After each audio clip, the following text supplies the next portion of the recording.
Hello everyone. So in this video we will discuss about the post-mortem changes. So without any further ado, let's get started. So first of all, the question arises that what are post-mortem changes? So simply the changes occur in the animal body after the death is defined as the post-mortem changes. The factors which influences the rapidity of their onset are as follows. The first factor is the environmental temperature. As the temperature increases, there will be the faster increase in the enzymatic and the bacterial activity. Coming to the next factor, and it is the size of animal. Larger the animal, more rapid will be the post-mortem changes or PM changes. The next factor is the external insulation. The thick covering of the fur, feathers, hair or the wool prevent the heat dissipation, so faster changes will occur. Like for example, sheep decomposes faster. The next factor is the nutritional status of the animal. The fatter the animal, slower will be the loss of heat and more rapid the changes you can observe. Next factor is the species of the animal. Like pig flesh is soft, moist and contains fat and hence rapidly decompose. Coming to the horse flesh, it is dry and firm, hence it will slowly decompose. सो देखो भाई, अब हम लोग बात करेंगे about the postmortem changes and सबसे पहले question आता है कि भाई पोस्टमार्टम चेंजेस क्या होते हैं। So simply the changes that occur in the animal body after the death. किसी भी एनिमल के डेथ के बाद उसकी बॉडी में जो भी चेंजेस होते हैं उन्हीं को हम क्या कहते हैं, पोस्टमार्टम चेंजेस। ठीक है। सो देखो भाई, अब हम लोग बात करेंगे about the factors which influences the rapidity of their onset. ऐसे फैक्टर्स जो कि इन्फ्लुएंस करते हैं, अफेक्ट करते हैं पोस्टमार्टम चेंजेस को। And the first factor is the environmental temperature. Increase in temperature will lead to the increase in the enzymatic and the bacterial activity. जैसे जैसे एनवायरमेंट का टेम्परेचर बढ़ेगा वैसे वैसे एंजाइमेटिक और बैक्टीरियल एक्टिविटी बढ़ेंगी किसी भी एनिमल की डेड बॉडी में, and hence there will be rapid onset of the postmortem change. After that, the next factor is the size of animal. Larger the animal, more rapid the PM changes. अगर आपके पास दो animal की dead body है, एक छोटा है size में और एक बड़ा है साइज में, तो जो एनिमल बड़ा है साइज में वहां पे आपको PM चेंजेस जल्दी देखने के लिए मिलेंगे। ठीक है। After that, the next factor is the external insulation. The thick covering of the fur, feathers, hair or wool prevent the heat dissipation, so faster changes will occur. For example, sheep decomposes faster. Basically, अगर किसी भी animal की dead body में वहाँ पे external insulation present है in the form of fur, feather, hair और wool, जिसकी वजह से उस एनिमल की डेड बॉडी से हीट डिसिपेट नहीं हो पाती, and hence there will be the faster onset of the PM changes. Example के लिए आप नोट डाउन कर सकते हो, लाइक शीप डिकम्पोजेस फास्टर, क्योंकि शीप के चारों तरफ वुल प्रेजेंट होती है जिसकी वजह से उसकी डेड बॉडी से हीट डिसिपेट नहीं हो पाती, एंड हेंस वहां पे PM चेंजेस हमें जल्दी देखने के लिए मिलते हैं। ठीक है। सो देखो भाई, the next factor is the nutritional status of the animal. Fatter the animal, slower will be the loss of heat and more rapid the PM changes. अगर कोई ऐसी एनिमल की डेड बॉडी है आपके पास जो कि काफी फैटी है, काफी ज्यादा फैट है उस पर्टिकुलर एनिमल में, तो वहां पे स्लो लॉस ऑफ हीट होगा जिसकी वजह से वहां पे PM चेंजेस आपको जल्दी से ऑब्जर्व करने के लिए मिलेंगे। ठीक है। After that, the next factor is the species of animal. For example, pig flesh is soft, moist and contain fat and hence rapidly decompose. The horse flesh is dry and firm and hence slowly decompose. Basically जो है ना, postmortem changes animal की species पर भी depend करते हैं। जैसे कि जो पिग का फ्लैश होता है वो सॉफ्ट होता है, मॉइस्ट होता है और यहाँ पे बहुत सारा फैट होता है, इसकी वजह से पिग का फ्लैश जल्दी जल्दी डिकम्पोज होता है। लेकिन अगर मैं बात करूं हॉर्स के फ्लैश की, तो हॉर्स का फ्लैश ड्राई होता है और फर्म होता है, थोड़ा हार्ड होता है, इसलिए यहाँ पे हॉर्स का फ्लैश slowly decompose होता है. So these are the factors that will influence the rapidity of the PM changes observed in any animal dead body. ठीक है।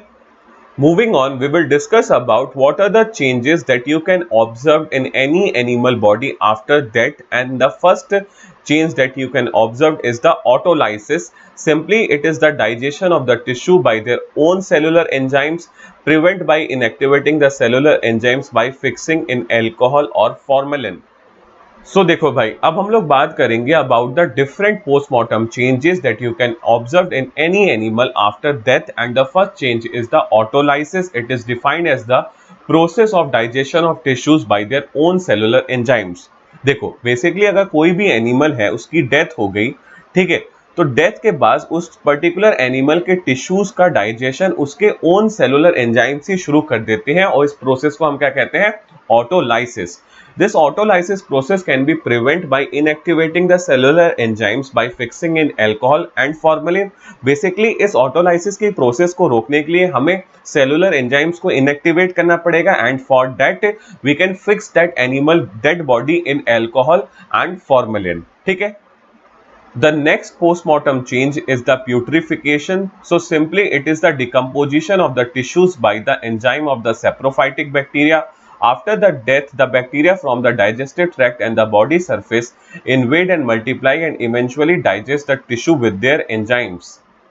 So देखो भाई, अब हम लोग बात करेंगे about the next postmortem change and it is putrefaction. It is defined as the decomposition of the tissue by the enzymes of the saprophytic bacteria. Basically putrefaction में क्या होगा कि जो भी एनिमल की डेड बॉडी के अंदर प्रेजेंट है टिश्यूज, सेल्स वगैरह, उनका डिकम्पोजिशन शुरू हो जाएगा by the help of enzymes which is produced by the saprophytic bacteria. ठीक है। So simply after the death, the bacteria from the digestive tract and body surface will invade, multiply, eventually digest the tissue with their enzymes. Basically क्या है कि अगर किसी भी animal की death हो गई तो जो भी बैक्टीरिया उसके डाइजेस्टिव ट्रैक्ट और बॉडी सरफेस पे प्रेजेंट थे, they start invading the body और फिर वो अपने आप को मल्टीप्लाई करेंगे and eventually start producing enzymes that will decompose the tissue and इसी प्रोसेस को हम क्या कहते हैं, putrefaction. The next postmortem change that you can observe is the rigor mortis, simply the shortening and the contraction of the muscle that occur after the death and result in the stiffness and immobilization of the body is defined as the rigor mortis. It will begin in the anterior portion and progresses in a posterior direction towards head, neck, trunk and limbs. It usually appears after 1 to 8 hours of the death. So देखो भाई, अब हम लोग बात करेंगे about the next postmortem change and it is rigor mortis. So simply it is defined as the shortening and the contraction of the muscle that occur after the death and result in stiffness and immobilization of the body. Basically क्या होता है, किसी भी animal की death के बाद वहां पे जो मसल्स प्रेजेंट होती हैं वो कॉन्ट्रैक्ट करने लगती हैं and it will result in the stiffness and immobilisation condition in that particular dead body और इसी फिनोमिना को हम रिगर मोर्टिस कहते हैं। It will begin in the anterior portion and progresses in the posterior direction. Basically जो rigor mortis का phenomena है that is the stiffness of the muscles, ये शुरुआत होती है इसकी एंटीरियर पोर्शन में और ये धीरे धीरे प्रोग्रेसिवली मूव ऑन करता है in the posterior portion in the animals dead body. ठीक है। After that it is usually appears after 1 to 8 hours of death. Basically rigor mortis का फिनोमिना 1 से 8 घंटे बाद ही किसी एनिमल की डेड बॉडी में आप नोटिस कर सकते हो। ठीक है। Moving on, the appearance is fastened by the higher external temperature in the case of summer season, violent exercise or violent muscular contraction. In emaciated animal, it appears slowly, it is never very pronounced and may not appear at all. It disappears in the same order as it appeared, usually disappears at 20 to 30 hours after the death. The rapidity with which it appears and disappears is used to estimate the length of time the animal has been dead and it is important in the medico legal cases. So देखो भाई, हम लोग बात कर रहे थे about the rigor mortis. So simply its appearance is fastened by high external temperature, violent exercise or violent muscular contraction. देखो, simply for the rapid onset of the rigor mortis हमारे पास 3 फैक्टर है। सबसे पहला फैक्टर है high external temperature. Summer seasons में क्या होता है, इन्वायरमेंटल टेम्परेचर बढ़ जाता है और रैपिड ऑनसेट होता है रिगर मोर्टिस का। And the other 2 factors are violent exercise and violent muscular contraction. ठीक है। Moving on, in the emaciated animal it appears slowly, it is never very pronounced and may not appear at all. Basically emaciated animal के case में ऐसे animal जो बहुत week होते हैं वहां पे रिगर मोर्टिस का ऑनसेट बहुत स्लोली होता है, बिल्कुल भी प्रोनाउंस्ड नहीं होता है और कई बार आपको ऐसे भी केसेस देखने के लिए मिलेंगे जहां पे इमेसिएटेड एनिमल में रिगर मोर्टिस का फिनोमिना होगा ही नहीं। ठीक है। Moving on, it disappears in the same order as it appeared and usually disappears at 20 to 30 hours after the death. ठीक है। देखो भाई, मैंने आपको बताया था कि किसी भी एनिमल बॉडी में जो रिगर मॉर्टिस है वो पहले एंटीरियर पोर्शन में आता है, then it will progressively move towards the posterior portion of the animal body. तो जिस ऑर्डर में रिगर मॉर्टिस अपीयर होता है किसी भी एनिमल की डेड बॉडी में, उसी ऑर्डर में ये डिसअपीयर होता है and after 20 to 30 hours of death पूरी तरीके से रिगर मॉर्टिस उस पर्टिकुलर एनिमल की डेड बॉडी से खत्म हो जाता है। ठीक है। The rapidity with which it appears and disappears is used to estimate the length of time the animal has been dead, and it is important in the medico-legal cases. देखो भाई, जिस स्पीड से रिगर मॉर्टिस के phenomena का appearance हुआ और जिस speed से डिसअपीयरेंस हुआ from any animal dead body, उन दोनों अपीयरेंस और डिसअपीयरेंस के बीच में जो टाइम लेंथ है ना, टाइम इंटरवल है, इससे आप ये कैलकुलेट कर सकते हो कि कितनी देर पहले उस एनिमल की डेथ हुई। ठीक है। And this time interval is very very important in the medico legal cases. ठीक है। Moving on, the next postmortem change is the postmortem clotting of the blood. It is simply the coagulation of the blood in the vessels after the death. In the dead animal, the endothelial cells start degenerate and liberate thromboplastin, which then clots the blood within the heart, arteries and veins. In the case of anthrax infection, the no clotting of the blood will occur because the fibrinogen produced by the bacteria liquefies the fibrin. In the sweet clover poisoning in animals, no clotting occurs because the prothrombin activity is inhibited. देखो भाई, अब हम लोग बात करेंगे about the next postmortem change and it is postmortem clotting of the blood. It is defined as the coagulation of the blood in vessels after the death. Basically क्या होता है, किसी भी एनिमल की डेथ के बाद जो भी ब्लड वेसल्स में ब्लड था वो क्या करेगा, कोगुलेट करने लगेगा एंड इसी प्रोसेस को हम क्या कहते हैं, क्लॉटिंग ऑफ ब्लड. ठीक है। In the dead animals, the endothelial cells start degenerating and liberate the thromboplastin, which then clots the blood within the heart, arteries and veins. Basically क्या होता है कि जो dead animals होते हैं उसमें endothelial cells का degeneration शुरू होने लगता है और वहां से thromboplastin रिलीज हो जाता है, जिसकी वजह से जो भी blood हार्ट, आर्टरीज और वेन में प्रेजेंट था उसकी क्लॉटिंग शुरू हो जाती है. ठीक है।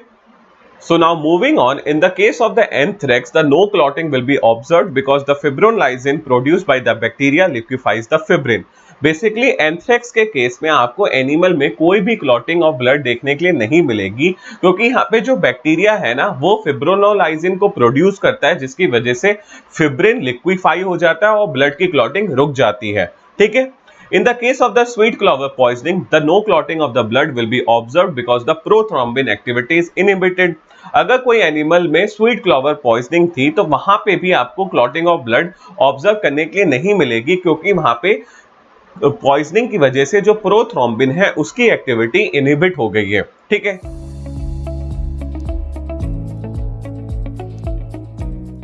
So that's all for this video. We will meet very soon in the next one.